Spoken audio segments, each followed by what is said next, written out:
দারুণ অভিজ্ঞতা হলো। বাবা পঞ্চলিঙ্গেশ্বরকে দু হাত দিয়ে স্পর্শ করলাম এবং বাবার আশীর্বাদ নিলাম। ভিজে গেছি অবশ্য, কিন্তু মনটা শান্তি হয়ে গেল। পুজো দিলাম।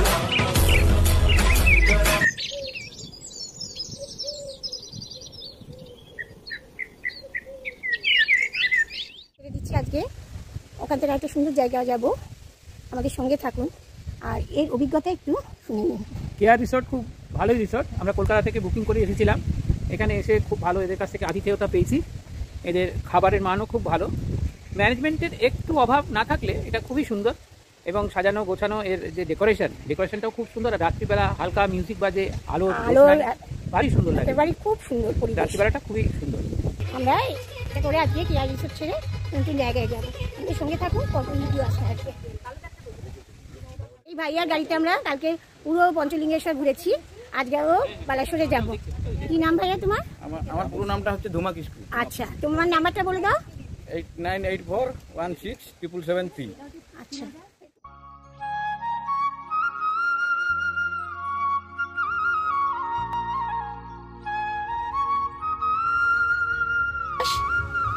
শকুন্তলা হোটেলেরই আর একটা সিস্টার হোটেল, একটু দূরে কিন্তু খুব সুন্দর। পঞ্চলিঙ্গেশ্বরের হোটেল শকুন্তলা নিবাসের মালিকেরই আরেকটি হোটেল হলো লক্ষ্মী নিবাস। ঘুরে দেখলাম হোটেলটি, খুব সুন্দর, অসাধারণ লাগলো। একটু নির্জনতায়, মায়াময় প্রকৃতির সান্নিধ্যে এই হোটেলটিতে পরের বার এসে থাকবার ইচ্ছা রইল। পঞ্চলিঙ্গেশ্বর থেকে মাত্র 1 কিলোমিটার দূরে অবস্থিত এই হোটেলটি এক কথায় অনবদ্য। বালাসোর চলেছি আমরা গন্তব্য দুবলাগড়ি বিচ।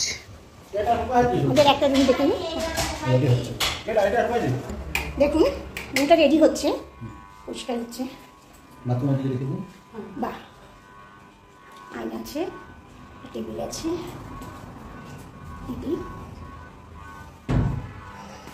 বাথরুম ছোট, গিজার এখনো বসেনি, বসবে। আচ্ছা গিজার, ও হট ওয়াটার, আচ্ছা আচ্ছা, সেন্ট্রাল গিজার ভালোই, ছোটোর মধ্যে খুব ভালো। এই রেটটা, রুম রেটটা কত?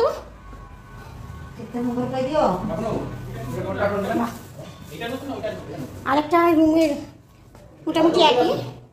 হ্যাঁ, এই যে এটা কাভার্ড আছে স্টিলের, কাঠের খাট, বাথরুমটাও ছোট। এই যে এই একটা 114, 113, 112। আচ্ছা, এখানে 110, 111, 5টা আছে এখানে। এটা ট্যারিফ হচ্ছে 1200, এটা ট্যারিফ হচ্ছে 1200। আর খাওয়া দাওয়া এখানে আপনারা দেবেন? আপনাদের কি মিল সিস্টেম না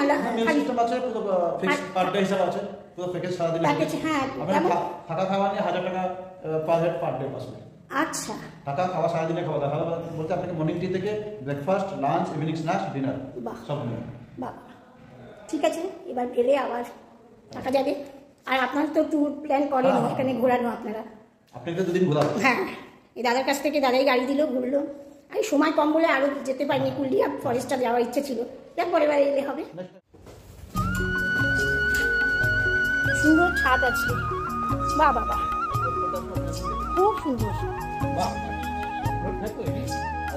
এখানে দাঁড়ান, এখান থেকে দেখি ভিউটা, দেখুন ভিউটা মেইন রোডের উপরে। বাহ, আবার এদের টপ ফ্লোরও আছে।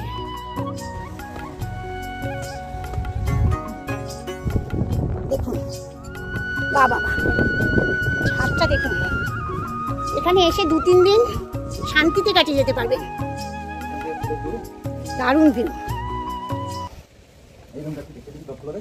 টপ ফ্লোরে এই রুমটা রেডি হচ্ছে। হ্যাঁ, গেস্ট ছিল। বাহ, বাহ, যথেষ্ট জায়গা। এই দেখুন ভিউ, দেখুন জানলা থেকে ভিউ দেখুন, অপূর্ব। আর ওটা কি ব্যালকনি? আচ্ছা, গিজার আছে। বাহ, ব্যালকনিটা দেখি, এটার কত 1500? 1500 টাকা। আচ্ছা, বাহ বাহ, এখান থেকে এই দেখুন ভিউটা, না তাও যথেষ্ট দেখা যাচ্ছে। আমি এতে ফটোতে কতটা আসবে সেটাই সব সুন্দর। পাহাড়টা দেখা যাচ্ছে, ছাদটা আপনারা অ্যাক্সেস করতে পারবেন। আর এইটা কি হচ্ছে ভাইয়া? ও সুইমিং পুল হবে, তাহলে পরের বারে এলে পাবো। আচ্ছা, বাহ সুন্দর, ছাদটাও সুন্দর। এখানে এসে সময় কাটাতে হাওয়া উড়িয়ে নিয়ে যাচ্ছে, গরমকালে এলেও আপনাদের অসুবিধা হবে না। এখানে দুটো আছে রুম, ফ্যামিলি নিয়ে এলে দুজনের। আর এইটা দেখুন, এই ছাদটাও খুব সুন্দর। না চাই নিচের গুলো কত? নিচে আছে 9টা। পঞ্চলিঙ্গেশ্বর থেকে আমাদের লক্ষ্মীনিবাস থেকে পঞ্চলিঙ্গেশ্বর ডিস্টেন্স হচ্ছে 1 কিলোমিটার। তার জন্য এই যে ডিস্টেন্সটা আমার হোটেল থেকে যাওয়া আর মন্দির দেখলে মন্দির থেকে নিয়ে আসা গাড়ি সার্ভিস, ফ্রি সার্ভিস আছে। আচ্ছা আচ্ছা, বাহ, এটা তো ভালো। আর আমাদের চ্যানেল দেখে যদি কেউ আসে ডিসকাউন্ট পাবে? অবশ্যই ডিসকাউন্ট পাবে। আচ্ছা ঠিক আছে, ধন্যবাদ। এআর রিসোর্ট থেকে একটি গাড়ি আমাদের বালাসোর স্টেশনে নামিয়ে দিল। সে দুবলাগুড়ি অবধি যাবে না, কারণ বালাসোর স্টেশনে সে অন্য এক যাত্রীকে পিক আপ করতে এসেছিল। বালাসোর স্টেশন থেকে আমরা গাড়ির জন্য অনেক চেষ্টা করলাম, কিন্তু অসম্ভব ভাড়া চাইল। তারপরে আমরা একটা অটোতে করে রওনা হলাম। আপনাদের বলে দিই, আপনারা যে নেচার ক্যাম্পে থাকবেন সেখানকার গাড়িতেই যাওয়ার কথা ভাববেন, অটোতে ভুলেও যাবেন না। রাস্তা অত্যন্ত বাজে। ন্যাশনাল হাইওয়ের ওপর যতক্ষণ ছিলাম ততক্ষণ ঠিক ছিল, তারপরে রাস্তা এত এবড়ো খেবড়ো, আমাদের খুবই কষ্ট হয়েছে এবং অনেক বেশি সময় লেগেছে। এ কথাটা আপনাদের বলে দিলাম। রাস্তাটা ভারী সুন্দর, দুপাশের দৃশ্যও খুব সুন্দর। বুড়িবালাঙ্গা নদীর ওপরের যে ব্রিজটা সেটাও খুব সুন্দর। নদী অপূর্ব, কিন্তু যাত্রাপথ খুবই কষ্টকর এবং সময় সাপেক্ষ। আমরা চলেছি দুবলাগুড়ি বিচের দিকে। উড়িষ্যার অন্যতম একটি নদী বুড়িবালাঙ্গা নদী। এই সেই বুড়িবালাঙ্গা নদী, এই নদীটা কোনো একটা জায়গায় গিয়ে বুড়িবালামের সঙ্গে মিশেছে। এই ব্রিজটার নাম হচ্ছে বুড়িবালাম ব্রিজ। এবং এই নদী জলটা দেখুন একদম সবুজ জল। ন্যাশনাল হাইওয়ের উপরে এটা বালাসোর থেকে দুবলাগুড়ি বিচের দিকে যাচ্ছে। আর এই হচ্ছে সেই বুড়িবালাঙ্গা নদী, সবুজ জল, পরিষ্কার টটকর করছে জলটা। জলটা দেখে কিন্তু নামতে ইচ্ছে করছে, এত সুন্দর। ও পাশে ইট ভাটা রয়েছে, ইট তৈরি হচ্ছে, ভারী সুন্দর একটা। পরের দিন চলেছি দুবলাগুড়ি বিচে গ্যালাক্সি বিচ রিসর্টে। দুধারের প্রকৃতি মায়াময়, প্রকৃতির সান্নিধ্যে মন ভালো করার এক দারুণ সফর এটি। ঐতিহাসিক বুড়িবালাম নদী বেশি দূরে নয়। এখানেই ঘটেছিল অমর শহীদ বাঘা যতীন ও তার সহযোগীদের সঙ্গে ইংরেজদের অসম কিন্তু অসীম বীরত্বপূর্ণ লড়াই। দাঁড়িয়ে পড়লাম। এই ছোট্ট জলাটায় অনেক প্রতিমার ভাসান হয়েছে, আর তার পাশে পাশে লাল লাল শালুক ফুল ফুটে রয়েছে। কি অপূর্ব লাগছে দেখতে শালুক ফুলগুলো।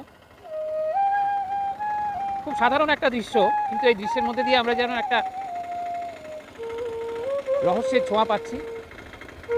মা চলে গেছেন আমাদের ফুলে ফুলে রাঙিয়ে দিয়ে। অবশেষে আমরা গ্যালাক্সি নেচার ক্যাম্পে এসে পৌঁছালাম। প্রায় 2টো বেজে গেল।